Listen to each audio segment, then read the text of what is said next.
누가복음 22장 39절로부터 46절까지 말씀 찾으신 줄 믿고 봉독해 올리겠습니다.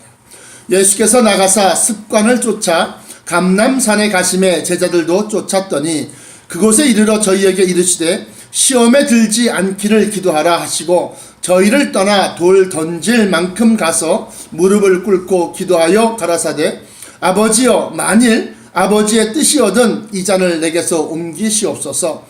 그러나 내 원대로 마옵시고 아버지 원대로 되기를 원하나이다 하시니 사자가 하늘로부터 예수께 나타나 힘을 돕더라. 예수께서 힘쓰고 애써 더욱 간절히 기도하시니 땀이 땅에 떨어지는 핏방울같이 되더라. 기도 후에 일어나 제자들에게 가서 슬픔을 인하여 잠든 것을 보시고 이르시되 어찌하여 자느냐 시험에 들지 않게 일어나 기도하라 하시니라. 아멘. 주신 말씀 위해서 기도합니다. 사랑의 아버지 하나님 감사합니다. 오늘도 사순절 37번째 새벽 제단을 하나님께 바칩니다. 100번 죽어 마땅할 죄인들을 구속하시기 위하여 예수 그리스도를 속죄양으로 내어주신 그 하나님의 크신 사랑을 다시금 마음에 새기면서 아버지 오늘 허락하신 이 말씀이 우리의 영의 양식이 될 뿐 아니라 영의 양약이 되어져서 모든 어그러진 것과 또 상처난 것과 또한 병든 모든 것을 고치게 하여 주옵소서. 또한 이 말씀을 통해서 전하는 자와 듣는 자가 하나님의 크신 사랑을 마음에 새기고 또한 아버지께서 약속하신 것들을 바라보며 힘을 얻게 하시고 또한 담대함을 얻게 하여 주옵소서. 아버지 하나님께서 저희를 지극히 사랑하심으로 말미암아 독생자 예수 그리스도를 십자가에 아낌없이 내어주신 것을 아버지 하나님 감사드리오며 이제 우리도 예수 그리스도를 쫓아 하나님의 뜻을 이루는 그러한 심령들이 되게 하시고 오늘 이 시간 성령의 충만함으로 이 말씀이 인간의 지식과 철학과 문학과 역사로 풀이되지 않게 하시고 오직 성령 하나님께서 친히 우리의 스승이 되셔서 친히 가르쳐 주시고 뜻을 일깨워 주옵소서. 사랑하는 성도들 어느 곳에 있든지 저들을 붙들어 주옵시고 무릎 꿇고 기도하는 그 처소에 함께 하셔서 저들의 간구한 기도에 귀를 기울여 응답하여 주옵소서. 아버지 하나님께서 이 말씀을 통하여 우리들의 믿음이 다시 오실 주님을 더욱더 사모하는 믿음으로 변화시키기를 원하옵고 나사렛 예수 그리스도 이름으로 간절하게 기도하옵나이다. 아멘. 오늘 말씀은 어제는 최후의 만찬에 대해서 제가 설명을 드렸습니다. 최후의 만찬. 그래서 떡을 떼면서 빵을 떼면서 이것은 내 살이니 너희를 위하여 주는 영생의 양식이다. 그러면서 빵을 떼시고 또 포도주를 갖다가 주시면서 이것은 새 언약이다. 그렇게 말씀을 하셨다는 거죠. 그렇게 해서 떡과 포도주를 마심으로 말미암아 진리의 예수님의 성육신 사람의 몸으로 오시기 이전에 진리로 계셨는데 그 진리를 떼어서 우리에게 먹여주신 것이다. 또한 보혈은 새로운 언약, 다시 말하면 구약에서는 율법을 잘 지킴으로 말미암아서 하나님의 거룩한 성민까지 되는 축복을 받았는데 새로운 언약에서는 믿음으로 말미암아 의롭다 칭함을 얻고 그리고 난 다음에 성령을 주심으로 말미암아 그리스도의 영 곧 하나님의 영으로 인도함을 받는 그들은 하나님의 자녀다. 그렇게 말씀하셔서 거룩한 성민, 거룩한 백성에서부터 자녀로 등급 올라간다는 거죠. 업그레이드 되는 건데 더 나아가서는 그 성령을 쫓아 행하면서 그리스도의 고난에 동참함으로 말미암아서 우리는 하나님의 후사가 되는 자격까지 우리가 얻을 수 있다. 그것이 바로 새로운 언약이다. 제가 그렇게 말씀드렸고 그리고 최후의 만찬이라고 하는 것은 우리가 이것을 기념하라 그렇게 말씀하셨을 때에 우리가 교회에서 성찬식을 참여하는 것이 우리가 최후의 만찬에 것입니다. 왜냐하면 그것이 바로 예수님의 살이고 예수님의 보혈이기 때문에 우리가 성찬식이라고 하는 것은 교회에서 뭐 연례적으로 한 1년에 2번 정도는 기본적으로 해야 되는 건데, 이제 다음 부활주일 날이 이제 성찬식 하는 날입니다. 저희 교회도 성찬식을 준비하고 있습니다. 뭐 부활절 달걀도 준비하고 있고요. 그렇게 해서 부활절 때 성찬식을 한번 하고, 또 크리스마스나 성탄절이죠. 크리스마스나 아니면 추수감사절 그 어간에 또 성찬식을 한번 하는 겁니다. 이렇게 해서 성찬식이 1년에 2번 정도 관례적으로 베풀어지는 건데요. 그 성찬식에 참여하는 것이 곧 최후의 만찬에 참석하는 것과 같다. 제가 말씀드렸고, 이제 오늘은 누가복음 22장 39절로부터 46절까지에 나와 있는 이 겟세마네 동산에 대한 기도, 그 겟세마네 동산의 겟세마네 기도의 비밀이라고 하는 제목으로 은혜를 나누고자 합니다. 이 겟세마네 기도는 예수님께서 정말 마지막 때에 하나님께 간절히 기도한 그 기도인데, 이 겟세마네 기도의 비밀 가운데 첫 번째는 하나님께서 예수님의 모든 기도는 다 들어주셨어도 이 기도만큼은 들어주시지 아니하였다라고 하는 거예요.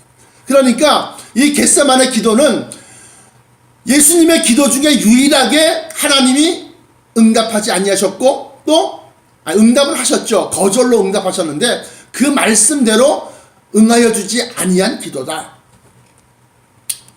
요한복음에 보시면 요한복음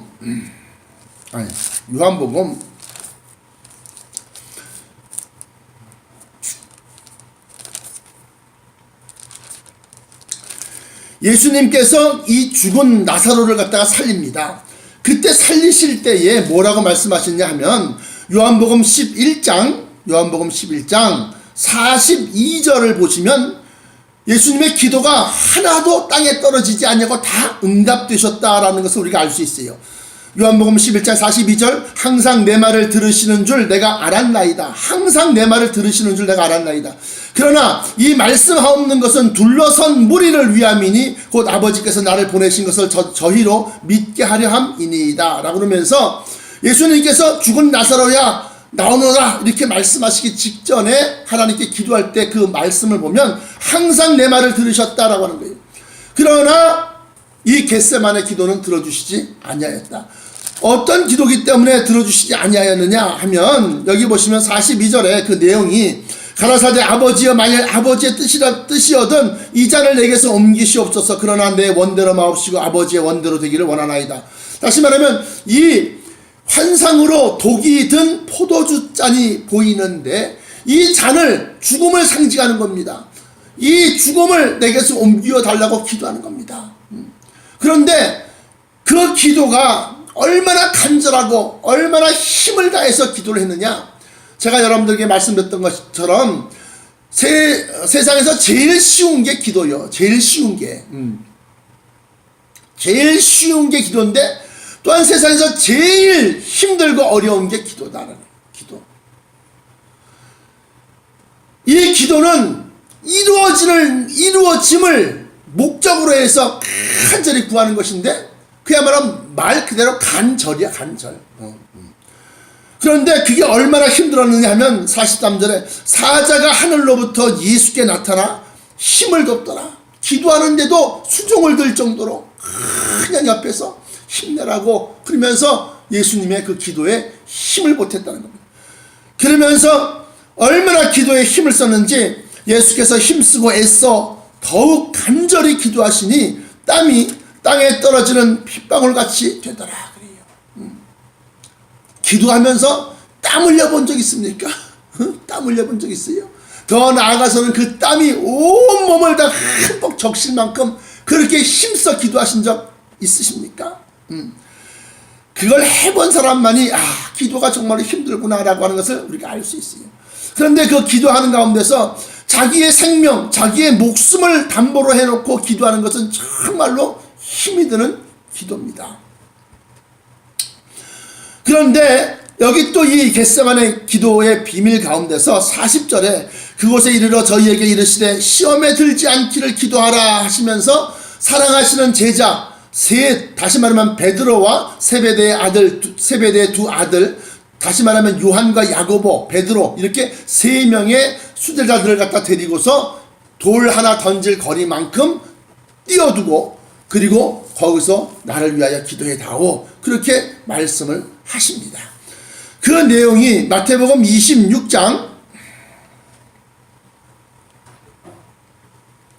36절로부터 46절까지 나와 있는데요. 여기 보시면 이렇게 나와 있습니다. 이에 예수께서 제자들과 함께 겟세마네라 하는 곳에 이르러 제자들에게 이르시되 내가 저기 가서 기도할 동안에 너희는 여기 앉아있으라 하시고, 베드로와 세베대의 두 아들을 데리고 가실새 고민하고 슬퍼하사 이에 말씀하시되 내 마음이 심히 고민하여 죽게 되었으니 너희는 여기 머물러 나와 함께 깨어있으라 하시고, 조금 나아가서 얼굴을 땅에 대시고 엎드려 기도하여 가라사대 내 아버지여 만일 할만하시거든 이 잔을 내게서 지나가게 하옵소서. 그러나 나의 원대로 마옵시고 아버지의 원대로 하옵소서 하시고 제자들에게 오사 그 자는 것을 보시고 베드로에게 이르시되 너희가 나와 함께 한시 동안도 이렇게 깨어있을 수 없더냐. 시험에 들지 않게 깨어있어 기도하라. 마음에는 원이로되 육신이 약하도다 하시고 다시 두 번째 나아가 기도하여 가라사대 내 아버지여 만일 내가 마시지 않고는 이 잔이 내게서 지나갈 수 없거든 아버지의 원대로 되기를 원하나이다 하시고 다시 오사 보신즉 저희가 자니 이는 저희 눈이 피곤함 일러라. 또 저희를 두시고 나아가 세 번째 동일한 말씀으로 기도하신 후에 이에 제자들에게 오사 이르시되 이제는 자고 쉬라. 보라 때가 가까웠으니 인자가 죄인의 손에 팔리우느니라. 일어나라 함께 가자. 보라 나를 파는 자가 가까이 왔느니라. 이렇게 말씀하시. 그러면 이 마태복음에는 세 번씩이나 가서 제자들이 자는 것을 깨우고 기도해라 깨어있으라 이렇게 말씀하셨는데 왜 그랬을까라고 하는 거예요. 왜 그랬을까? 응? 왜 그랬을까? 마태복음 26장 31절부터 35절까지 보시면 때에 예수께서 제자들에게 이르시되 오늘 밤에 너희가 나를 다 버리리라.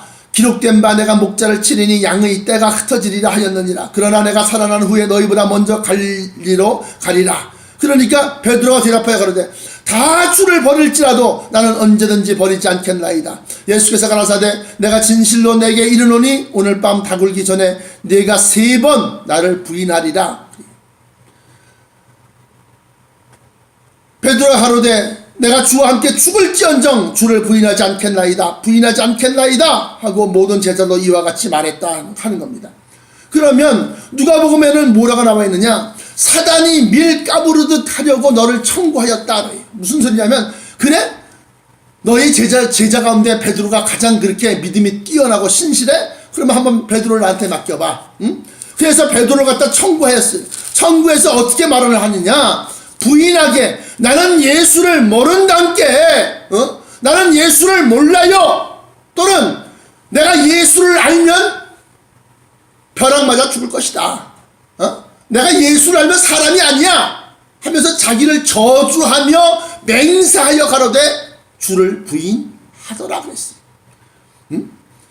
누가복음 22장에 보시면 그렇게 기록하고 있기를 뭐냐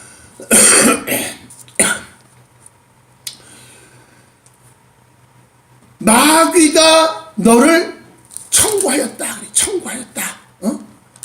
한번 맡겨봐라 하는 겁니다. 그러니까 우리가 평상시 지금 이 상태에서 우리는 정말로 예수를 부인하지 않을 것 같지만 모르는 일이요. 그래서 깨어있어 기도하라는 말씀이 그래서 나오는 거예요.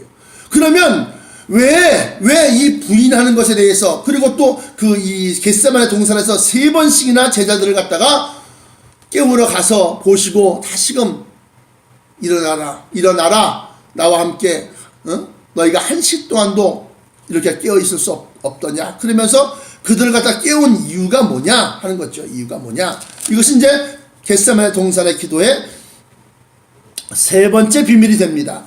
마태복음 11장을 보십시오. 10장을 보십시오. 10장 보시면 마태복음 10장 32절부터 33절까지 보시면 예수님께서 친히 말씀하신 거예요. 부인에 대해서 말씀하시는데 누구든지 사람 앞에서 나를 시인하면 나도 하늘에 계신 내 아버지 앞에서 저를 시인할 것이요 누구든지 사람 앞에서 나를 부인하면 나도 하늘에 계신 내 아버지 앞에서 저를 부인하리라. 그러니까 베드로의 부인은 다시 말하면 저 천국에서 나는 저 사람 모릅니다 라고 부인하는 그러한 결과를 낳게 되는 거예요. 그렇기 때문에 예수님은 베드로에게 일어나 기도해, 시험에 들지 않기 위하여 너희가 기도해라. 근데 결국 시험에 들었어요. 시험에 들어서 결국에는 시험을 이기고 나가면 좋은데, 그러면 순교할 각오하고 목숨 걸어야지요. 그런데 자기 목숨이 너무너무 아깝고 자기 목숨이 너무너무 사랑스러우니까 이걸 목숨을 갖다가 버릴 수 없으니까 나는 예수님을 모른다고 부인을 한 거예요. 그리고 난 다음에서 저주까지 하며 맹세하여 가로되 나는 모른다 부인을 했는데, 어디선가 갑자기 꼭끼요 하고 탁 울음소리가 저의 마음을 때리더라 이거요. 그랬더니만 그 베드로가 그제서야 이게 바로 예수님이 나에게 말씀하신 것이었구나.